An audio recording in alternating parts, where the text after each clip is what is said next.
So, hello everyone. I'm here in the airport, talking to myself like some people might think I'm crazy. I mean, they're all looking at me. I'm filming here in the boarding gate.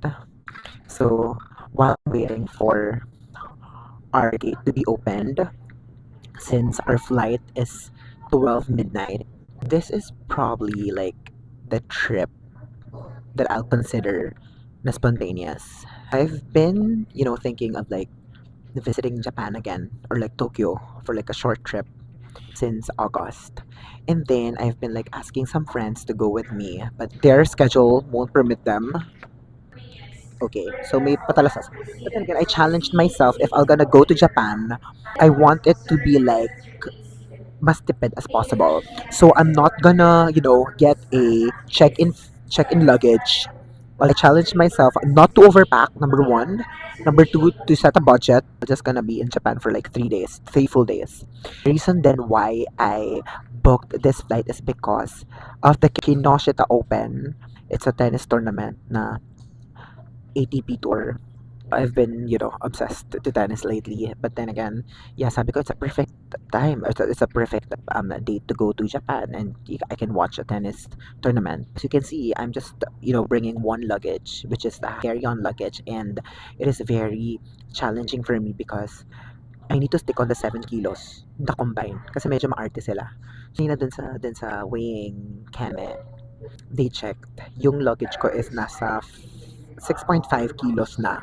And then yung bag ko is lumabas. So parang combination of the two pieces, they weighed 8 kilos na. So parang I was like looking at kay ate na parang sabi niya, sir, you need to like bawas kasi 7 kilos lang allowed. And then I was like, ate, sorry kasi mabigat talaga yung tripod and yung mga mic and yung phone. And then buti na lang sabi niya, sige sir, okay na yan, ganyan, next time na lang. So parang, okay, thank you Lord. Medyo maings. In addition to the experience of like booking this trip wasn't really an easy decision because number one, ilang araw ko talaga siyang pinag-isipan. Will it be worth it if itutuloy ko tong trip na to for like a short span of time? And then I don't know. I just like took the opportunity to like to get it and like to experience traveling alone. No? And then kanina, while I'm having dinner dun sa Boss Coffee, there's this group of like titas who came. Nung paalis na ako, they're taking a selfie and then they're posting it sa social media nila. Sabi ng isang tita na parang, oh, let's post it, ganyan. Let's post it on my socials. And then yung caption niya is niya, living in the moment now. Tapos sabi nung isa, oo nga, no, parang hindi naman tayo laging ganito. Hindi naman yung experience, yung moment na to, hindi naman alam kailan siya mauulit. And swerte ko mauulit siya, right?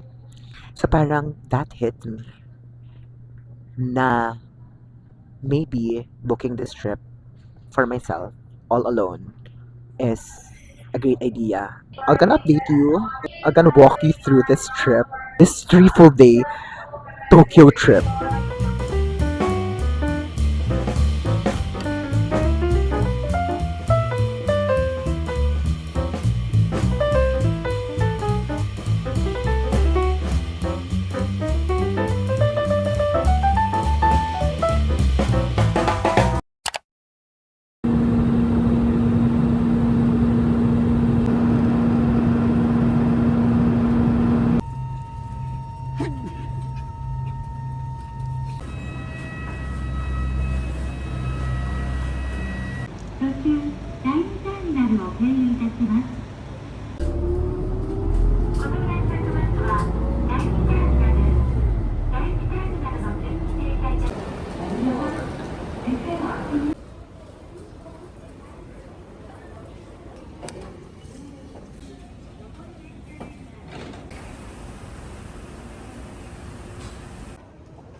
600-meter lalakaran na naman, guys. Okay lang, para pagdating ko talaga doon, I'm super hungry. I really saved this cafe for breakfast. I was like starving kanina pang pagdating ko ng Narita, but like, sabi ko nga, save ko talaga yung gutom ko talaga, guys. And oh my gosh, ang ganda dito. It's so peaceful. It's very Japan. Japan nga. Nasa Japan ka nga talaga.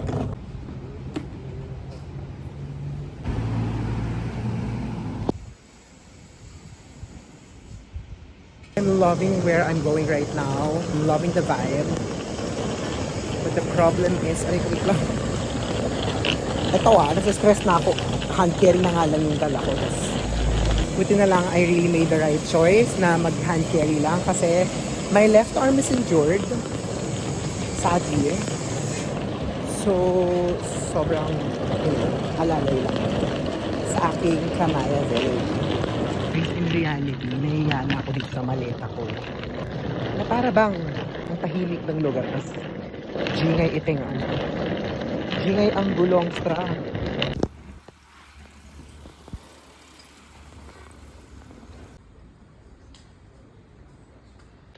So I decided na bitbitin ko na lang itong maleta ko. Kasi ang ingay, ako talaga yung nahihiya. Kasi sobrang tahimik, sobrang peaceful ng neighborhood. Tapos biglang bababuyin ko lang. I mean, bababuyin lang ng maleta ko. Ayun, sobrang tahimik. Like, is this Tagalog or something?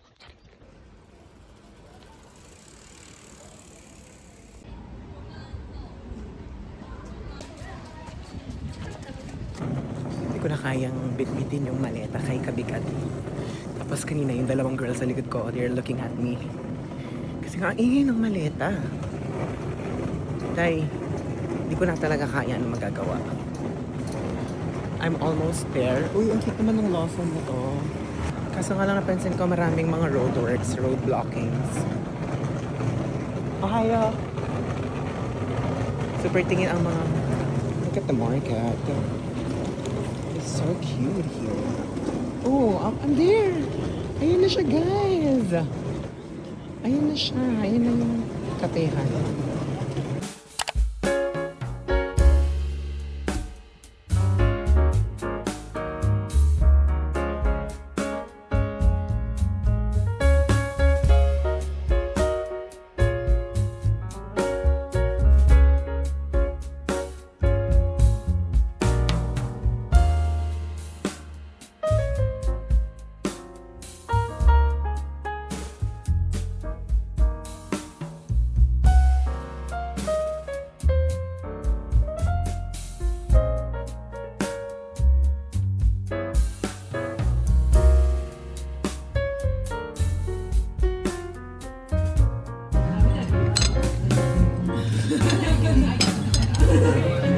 Sino huli?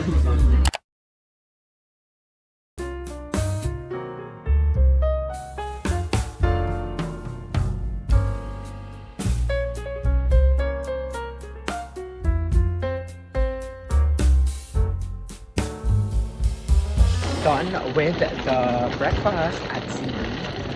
Diba? Kaingay ng maliit lang ito. Di mo siya masama kung saan, nakakahiya. Nagtuturo. So, I'm just done with the first coffee of the day. And right now, I'm on my way na doon sa aking hostel para mag-bag drop. In fairness sa mga eskinita dito, guys, sobrang linis, sobrang ganda. Super aesthetic. Ano bang, saan ba ako pinapasakay? May train station ba dito? Parang charot-charot.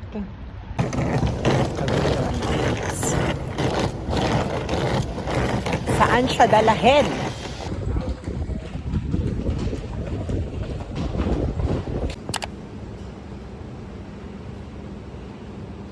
Just arrived, guys, here sa hostel. And in fairness, 250 meters walk siya. So, ito ba yun? From the train station. Okay. So that is nice.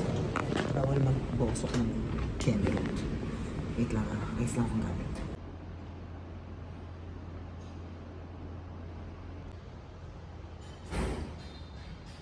I'm here na in the hostel, sa Akasaka the hostel ang name. You can look it at booking.com. But yeah, I'm just, settling down and kasi 3 p.m. pa yung check-in talaga. So, anong oras na ngayon? Mag-11 pa lang. So, I'm early talaga. But then again, buti mabait yung staff dito. Sinabi niya na if you're gonna give me 30 minutes, I can make your bed ready. And yung setup dito is like a bunk bed setup. So, parang in one floor, there's a lot of like bunk beds. Kasi hindi siya room. Which is, yun talaga hinanap ko kasi nga like, I'm just staying here for 2 nights. Hindi ako maselan sa room and everything kasi as a salesperson, yun yung experience ko whenever I travel for work. I usually like, book rooms na or like places na bunk beds lang, ganyan. But yeah, anyways, I'm just gonna fix my stuff and then like freshen up lang ng konti and then I'm gonna go out again. Labas ako ulit. Para ituloy ko na itinerary ko. Maybe I can like visit one more cafe and then lunch, and then after lunch punta ako somewhere, and then kailangan ko habulin yung 3 p.m. na match sa Kinoshita. So parang it's an arena here. So yeah, medyo kailangan ko lang bilisan ang paggalaw. We're fresh again. Nag-shower na ako guys because I don't want the feeling na yung malagkit na feeling ba. Just gonna head out for a quick coffee tour, and after that I'll just gonna head out for lunch. Ang taray ng CR nila, meron siyang Dyson hair dryer, and dahil mainit, huwag kalimutan ang agimat. Tayo ay hindi pinalaking baboy. Tayo ay pinalaking tama na nagbabayad ng buwis sa Pilipinas na kinukurakot ng mga. Kilala niyo na ako sino. Kilala niyo na ako sino kayo. So anyways, yeah. I think I'm all good. Fairness naman sa location ng aking hostel. It is super accessible sa lahat. Like, ang dami. I mean, parang nasa city shops. Ang dami ng katubing cafes. Tapos may katabi siyang, I was thinking of like, saan ako kakain ng lunch. There's always this notion na kapag turista ka and you don't know where to eat, you always have to follow, lalo na kapag lunchtime, yung mga lokal. Sabi nila, pag mahaba daw ang pila, it means it's good. So, may mahabang linya dito sa harapan ko. Pero kasi, I don't think I can wait. Look sa likod ko. Ganun kahaba yung lines. Ganyan siya, So, hindi muna tayo dyan kakain. Hanap tayo ng iba.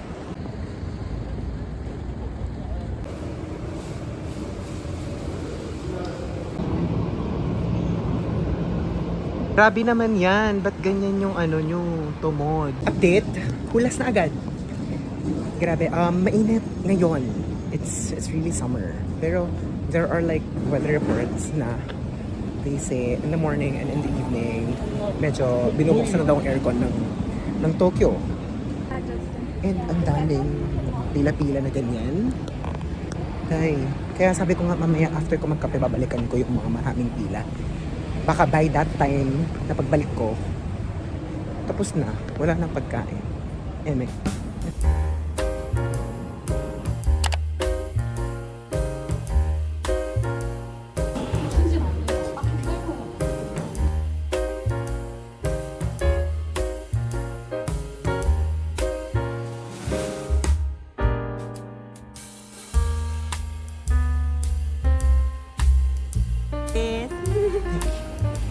Thank you. Thank you very much. Arigatou gozaimasu.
for tonkatsu for lunch.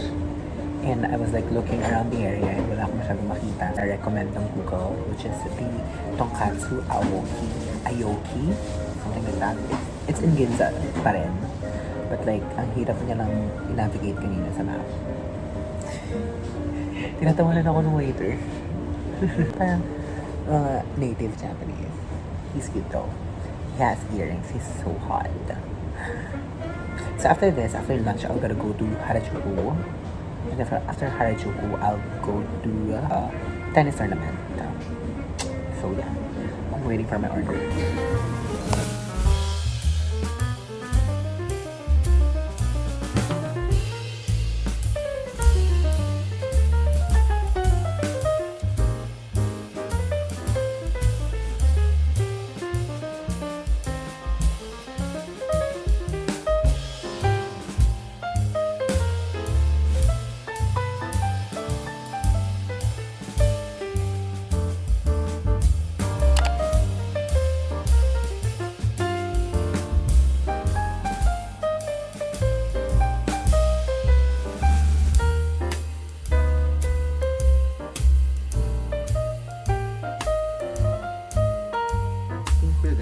Free?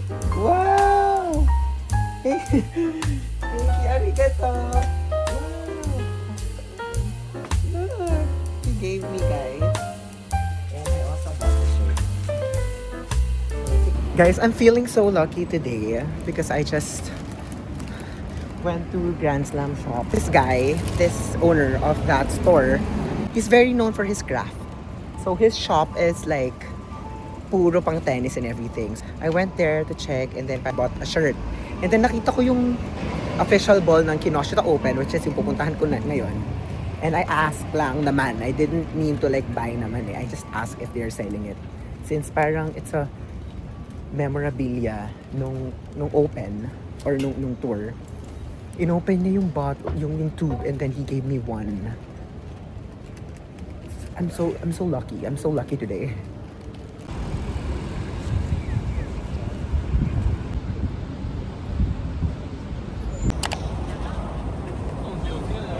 Okay, so I'm here na in the line sa show court room.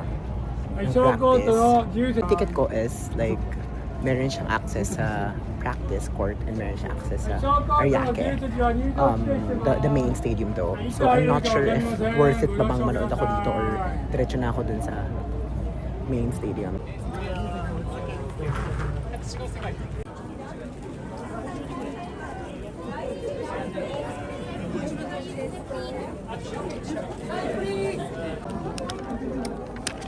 Marating isa. Sure.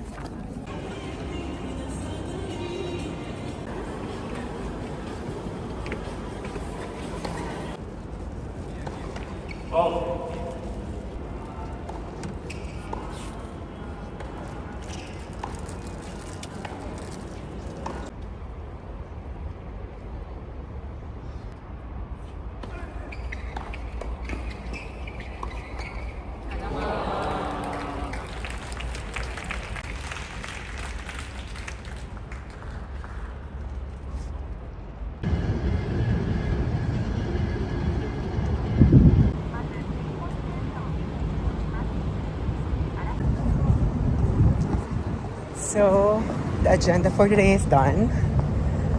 It is really a surreal experience watching a tennis game in person. Most especially, it's an ATP tour. I was able to witness a game from, like, batak na mga players from US and Germany.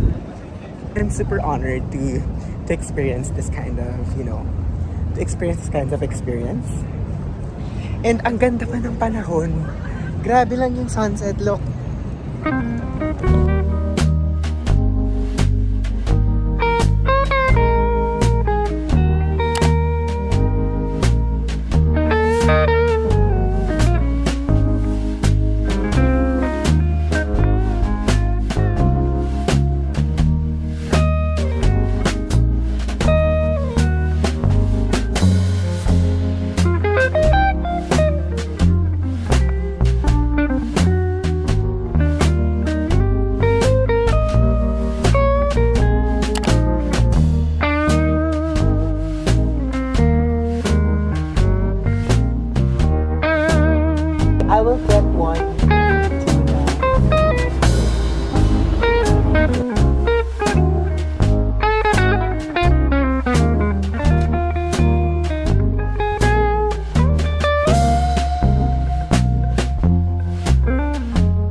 So I've been seeing this post sa Instagram na parang 7-Eleven na magandang view here in Minato City. So here it is. Here is the 7-Eleven, and then when you tingin doon, pak, ganon siya. Ito yung itsura ng hostel. So basically, it has a lot of bunk beds dyan. Ganyan yung itsura niya. And then, merong common area dito. Wash area and everything. And then, they have a 2 bathrooms, a shower room. Yeah. Then, ito yung aking bed. I am bed number 13.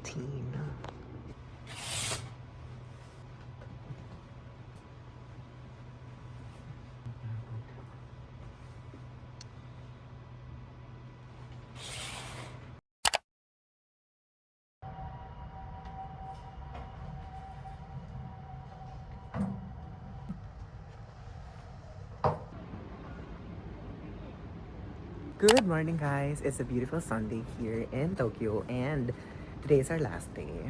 So we are leaving early at the hotel because we are going to our first cafe for today, which is the Foglen. It's located in Shibuya. See you there.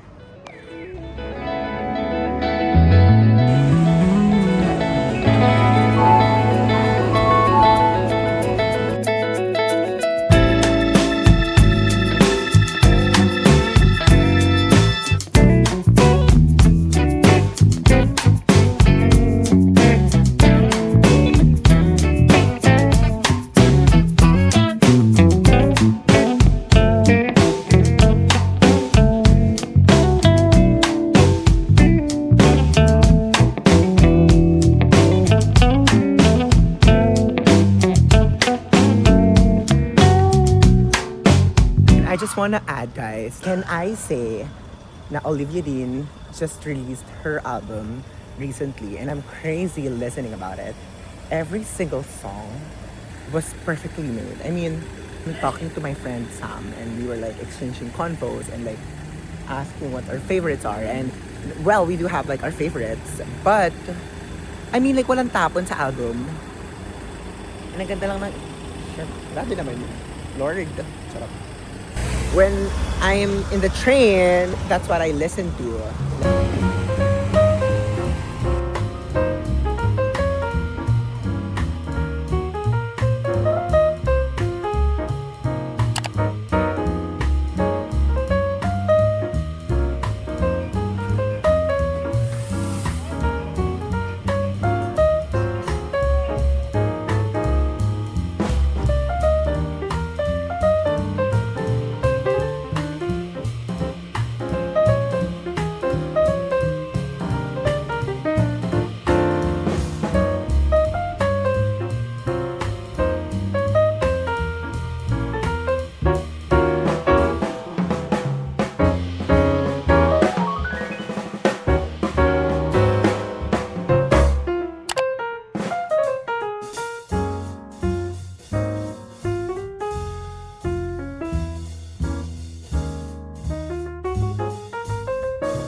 So, hello guys. I'm back here in the hostel. Actually, I checked out na kaninang 10 a.m. I need to go back to the airport ng mga 3:30 just to pack my things and winay ko muna siya kasi nga I don't want to encounter problems in the airport. So, as much as possible, kailangan mag-stick ako dun sa 7 kilos, which is si Jetstar is very precise with that rule. So, they want me to have like a 7 kilos combined of the two bags, the maleta and the hand carry bag. All of the things that I booked online was number one, yung sa Klook ko, I booked my 72-hour pass, unlimited pass ng subway. It's like this, Tokyo Subway. Yeah, so it only works for the subway line. JR lines are not included in this pass. So you can search that up kung ano yung lahat ng mga subway lines. And then for the JR lines, I load up my iCoca card, my original card from my previous Japan trips. Including pala dun sa unlimited subway pass is my Tripcase train, SkyTrain na 36 minutes from Narita Airport to here, to Ueno Station pala. Ueno lang yun. Pagdating ko ng airport, I have secured eSIM. That eSIM is good for 3 days, which is sakto lang for my trip, and feeling ko marami pang data yon. I booked my hotel stay here in Akasaka, the hostel. Akasaka, the hostel, you can search that on booking.com. Also chose this place in this area kasi malayo siya dun sa busy street, busy area, busy locations. So, it is super good and hindi siya stressful. Malapit, number one, tapos malapit din siya sa mga subway station. So, super super accessible siya sa mga subway lines. And parang it's a sleeper hostel, like a bunk bed. So, tutulugan mo lang naman siya. Hindi ka naman talaga magsistay. And ito, meron siyang lounge area. And ang maganda pa doon, you get to meet new people. Kamukha kanina, bago ako mag-record, may mga dalawang Germans na dumating, nag-check-in, and they ask for like, tips and techniques on how to like navigate. I'm not a pro, but like I just shared my experience, personal experience, and my recos, food, coffee, and all that stuff. As you watched nga earlier in this video, na ang ginawa ko lang dito ay kumain at magkape. And for me, 3 days is just enough. If you're gonna ask me if I want to extend, definitely not. Because again, I got to compare yung cost of living in Tokyo than in Osaka and in Fukuoka. It's really expensive compared sa Osaka nga and sa Fukuoka. And then, it is really busy here, even though nandito ako sa area ng Akasaka. Ginza, quiet. Shibuya, of course. What I learned in this trip, I have learned a lot. I experienced a lot, and I am glad that I took this trip because I have mentioned before earlier in this vlog na I was very hesitant to take this trip kasi lalo na it's just me. But then again, it's a different experience, you traveling alone in a foreign country. And I was able to, share experience with different people, lalo na dito sa hostel. I've been talking to a lot of different people kasi every day may nag-check in, may nag-check out. So, nandito ako nag-stay in this area and then they will talk to you. So, you get to learn from these people. You know, they came from different countries, different backgrounds, different experiences. If you ask me, am I doing it again? Of course, definitely. I'm gonna do this again. If you're gonna ask me, I had the best time of my life. Yes, I had the best time of my life. I really had that 3 full days for myself alone. I was able to know myself more. I wasn't scared, really. I get to travel and I get to visit places. I get to visit shops. I get to visit any coffee shops that I want without thinking of other people. You know what I mean? Like, of course, like when you're with your friends, hindi naman kayo same na interest lagi. So, yung ganitong trip, parang regalo mo siya for yourself. I'm grateful for all the people that I have met in this trip. I'm grateful for this hostel. I'm grateful for kay ate na naglilinis at hinayaan akong magstay dito kahit na pass na ng checkout. Arigato! Arigato gozaimasu! Thank you guys for watching and I hope you were entertained by kung anong mga pinagagawa ko dito sa Tokyo. And with that, thank you so much. Goodbye!